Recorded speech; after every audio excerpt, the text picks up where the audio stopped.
We have seen Shedeur Sanders take second-team reps before, but today, interestingly, at least during one move-the-ball period, and it was really one of the first move-the-ball periods that we've seen, the Browns actually had Shedeur Sanders go ahead of Dillon Gabriel. Yeah, I think so. I think he's earned it, and I think we've all seen that. He's done a really, really nice job with all of the things that the Browns have given him to do so far. Big news out of Cleveland. Things have taken quite a turn. Mary Kay Cabot, who used to be one of Shedeur Sanders' biggest critics, is now giving him credit where it's due. She recently shared that Shedeur has officially moved up to take first-team reps at training camp, ahead of Dillon. According to Cabot, Shedeur didn't just land the spot, he genuinely earned it, showing real improvement and skill. This is a big shift in how Shedeur is being talked about, and it really speaks to his hard work and focus. Cabot now says he's no longer just a rookie backup, he's a real contender for the starting QB job. Head coach Kevin Stefanski has reportedly approved Shedeur for those first-team reps, which are expected to start next month. It's a big step forward, and a clear sign that Shedeur is ready to compete at the top level. As we get closer to the season, all eyes will be on Shedeur to see if he can lock in that starting role. But it wasn't always this way. Back during minicamp and OTAs, Cabot was one of his toughest critics. She constantly labeled him as a fourth-team quarterback and argued that he wasn't getting the reps he needed to show what he could do. For a while, she seemed like one of the only media figures not sold on his potential. While most of the coverage was backing Shedeur, Cabot stood firm in her doubts about whether he was truly ready. The way it played out yesterday is the way that I thought it would, is that Shedeur right now is the fourth-team quarterback. He did not take any team reps yesterday. Sometimes there's misinformation that comes out of an OTA like that, but he just did not take any team reps.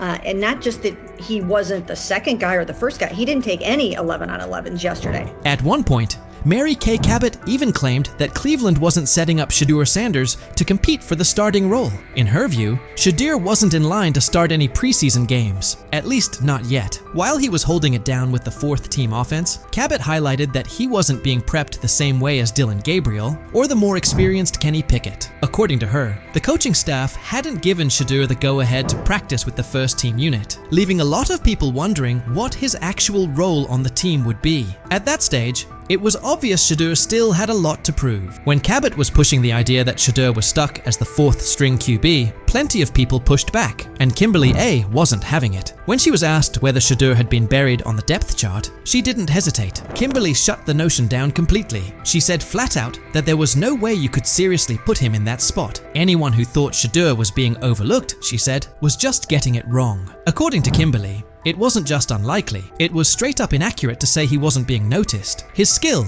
presence, and the way he played made it impossible to ignore him. He's as old as Harry, and you're sending him out there against these guys. I don't like anything about it. Extension because it hurts the team every way you look at it.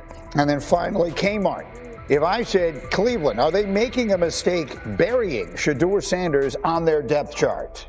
Rainey, I don't think he's buried at all. I think it's so premature to even frame it like this. I understand the interest given the fact that there are 4 quarterbacks there, but to say a disservice is being done to Shedeur, I think is a bit. Mary Kay Cabot didn't just stop at calling Shedeur a fourth-string quarterback. She kept doubling down. She even floated the idea that Deshaun Watson could return and take the first-team reps instead of Shedeur. Her comments came across like she was trying to downplay any momentum Shedeur was building, insisting that Watson would likely have the better shot at running the offense. It started to feel like she was more focused on finding ways to discredit Shedeur than acknowledging his progress. Even with his clear potential and steady improvement, Cabot kept pushing a narrative that seemed more about keeping him out of the spotlight than giving him a fair shot. People kind of went crazy over something I wrote last week, that Deshaun's going to have a chance to come in and compete. I didn't say Deshaun was going to come in and be the starting quarterback, that it will be someone else. I don't know if it will be a rookie that they bring in. I don't know if it will be someone that is on someone's roster right now that they're going to try to trade for. Mary Kay Cabot didn't hold back when talking about Shedeur Sanders after his ticketing incident. She openly questioned whether he had what it takes to be a true quarterback, calling the situation a serious red flag. Cabot didn't just mention the speeding. She pointed out that Shedeur was going a shocking 40 miles over the limit. She even claimed he was racing another driver who was clocked at 92 miles per hour, describing the whole thing as reckless and dangerous. Her coverage left no room for interpretation. "This isn't what you want from your quarterback," she said, framing the incident as more than just a traffic mistake. It was, in her view, a sign of deeper concerns about his maturity and leadership. But Shedur's fans weren't having it. The backlash came quickly and loudly. As the criticism piled up,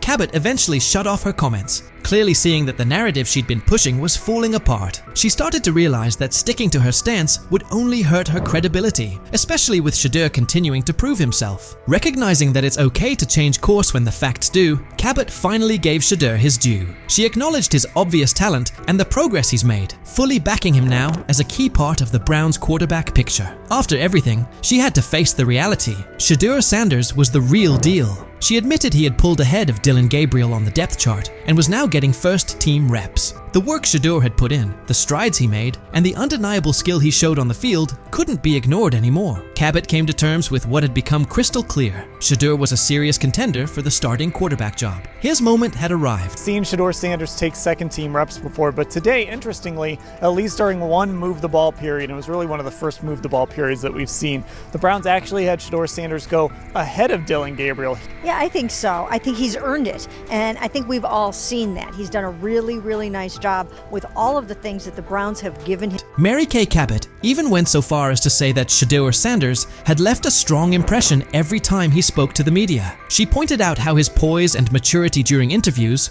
only added to his rising reputation, stressing that the Browns were taking everything into account. According to her, Shedeur seemed to stand out above every other quarterback on the roster. It was becoming more and more obvious that his progress wasn't limited to just what he was doing on the field. He was also stepping up as a leader off of it. Her change in tone showed just how hard it was to ignore Shedeur's impact and the potential he was starting to reveal in every part of the game. Shedeur Sanders has now shown, without question, that his skill and drive are the real deal. Even Cabot, once one of his harshest critics, has come around. His development as a player, his ability to exceed expectations, and the way he carries himself in front of the media have all helped shift the conversation. He started out being dismissed as a fourth-string quarterback, but Shedeur kept pushing, eventually moving ahead of names like Dillon Gabriel. Through strong showings during minicamps, OTAS, and the lead up to the season, he's proven he's ready for the spotlight. And it's not just Mary Kay who's flipped her stance. A lot of people who once doubted him are now among his loudest supporters, giving him credit for the growth he's shown and the potential he brings to the team. Shedeur's rise has been all about resilience. He's turned criticism into motivation, and that dedication has earned him respect. His progress isn't just about football, it's also about the leadership and maturity he's displayed along the way. As Shedeur keeps growing, it's clear he's not just another rookie, he's on track to become a breakout star. What do you think? Has Shedeur truly earned his spot as a starting QB contender, or is there still more work to do? Was Mary Kay right to change her opinion, or should she have stuck with her original take? What do you think was the turning point that flipped the script for Shedeur? And do you believe this support he's getting will keep building as the season goes on?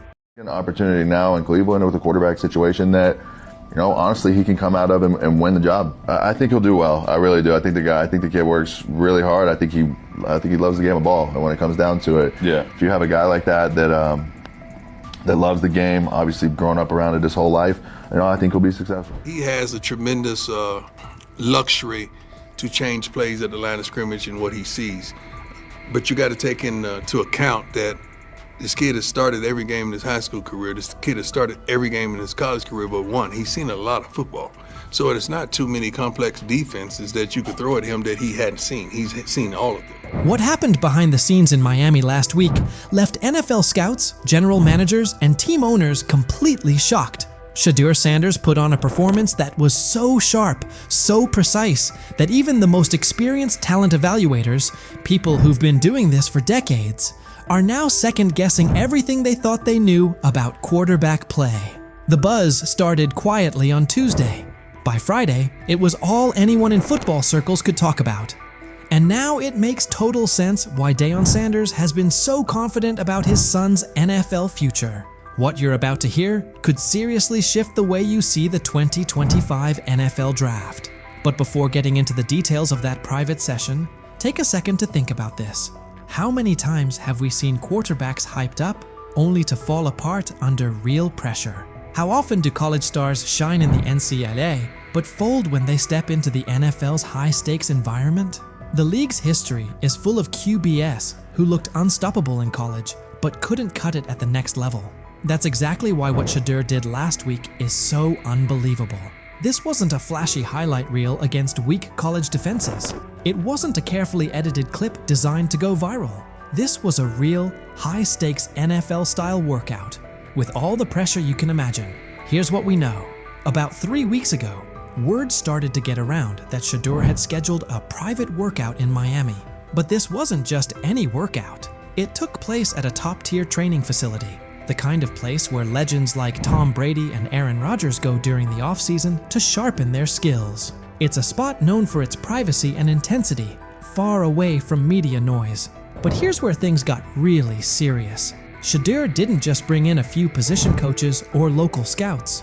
He invited the big names, the harshest critics. These were evaluators who don't get impressed by flashy stats or famous families. Think former NFL defensive coordinators who've built entire careers on shutting down elite QBs. Think scouts who've analyzed everyone from Peyton Manning to Patrick Mahomes. And they all showed up, every one of them. Inside the facility, the vibe was intense. 15 NFL decision makers, execs, scouts, and coaches were spread across the field. Clipboards out, stopwatches ticking, no smiles, no reactions. Just stone-faced pros who don't hand out compliments lightly. Then Shedeur walked onto the field. No hype, no background music, no cameras trying to catch a viral moment. Just him, carrying the weight of his family name and the hopes of Colorado fans everywhere. The place went silent, and what followed? That's when everything changed. I think he's done a great job. He's a super nice kid. Those guys, the people I work with that interview him and stuff, he's a great guy. He's just got to, he's got to kind of put himself under the radar and work every day, which he seems to be doing. The first drill looked pretty basic on the surface. 40-yard throws to stationary targets. Seems simple, right? Not exactly. These weren't college-level wideouts standing out there. They brought in former NFL receivers, guys who really understand how to create separation and run routes with pro-level precision. These are the kinds of receivers who can truly expose whether a quarterback has what it takes or not. Shedeur steps up to the line. First throw, absolute laser. 40 yards, fast and clean. Tight spiral, right on target, hits the receiver perfectly in stride. Scouts glance at each other, but no reactions yet. They've seen strong arms before. Then comes the second throw. Still 40 yards, but now it's a comeback route, way more challenging. The timing has to be spot on. The throw needs to be out before the receiver even makes his cut. Shedeur doesn't just hit the pass. He reads it ahead of time, releasing the ball before the receiver even turns. When the ball lands right in the receiver's chest, just as he comes out of the break, even some of the veteran coaches are caught off guard. One scout literally drops his clipboard. And that was just the warm-up. The real challenge came next. Game simulation. Imagine this, a mock defense made up of former NFL players. Not fringe guys, but legit starters from just a couple of seasons ago. These defenders know how to bait quarterbacks, disguise their coverage, and turn up the pressure. Here's the setup. 2-minute drill. Down 6 points. 85 yards to go.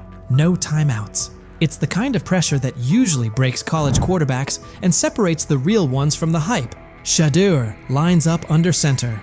The defense shows one look, but you can tell something's coming. There's a shift about to happen. Classic disguise to force confusion. As soon as the ball is snapped, the coverage rotates, just like expected. Most young QBs would freeze, panic, or try to force something risky, but not Shedeur. He steps up into the pocket with the kind of calm you see from seasoned pros. Eyes downfield the entire time. Then, he sees it. A tiny window, open for maybe half a second. A slot receiver breaking on a dig route. The linebacker trailing just behind. That window is so tight most college QBs wouldn't even attempt it. But Shedeur doesn't hesitate. He fires a strike right between two defenders, hitting his receiver in perfect stride. The linebacker stops mid-step, stunned. The safety trying to rotate over just shakes his head, like he can't believe what he just saw. The scouts lean in. They know they're watching something rare. And the best part?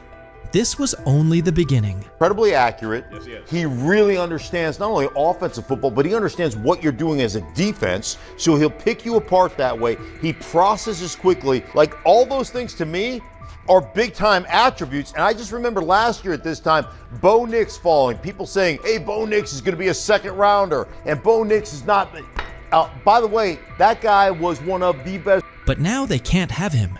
The same people responsible for his slide in the draft are the ones scrambling. They called him cocky, arrogant, threw every label at him, hoping it would break him. But through it all, Shedeur stayed cool. He didn't let the noise shake him or throw him off course. His mindset never wavered. He knew exactly what he brought to the table, and no amount of criticism was going to change that. Instead of folding under the pressure, he locked in even more. Their doubt didn't shake him, it fueled him. Because deep down, he knew that what he showed on that field wasn't some lucky moment. It was real. It was proof of who he is and what he's capable of becoming. And now, those same scouts are left second-guessing everything. They thought they had him figured out. But what they saw last week flipped their entire evaluation on its head. At first, they saw attitude. They saw confidence and labeled it arrogance. They judged him before really watching him. But Shadur didn't let it affect him. Instead, he showed exactly who he is when the lights are the brightest. And now those same scouts, the ones who once questioned if he had what it takes, are sitting in silence, unsure of what they just witnessed. His performance is making waves, and suddenly their early opinions are starting to look shaky. They didn't just see a strong-armed college quarterback out there. They saw a leader, calm, smart, in total control. The more his confidence grows, the better he gets. And now, they're starting to realize they might have missed something big.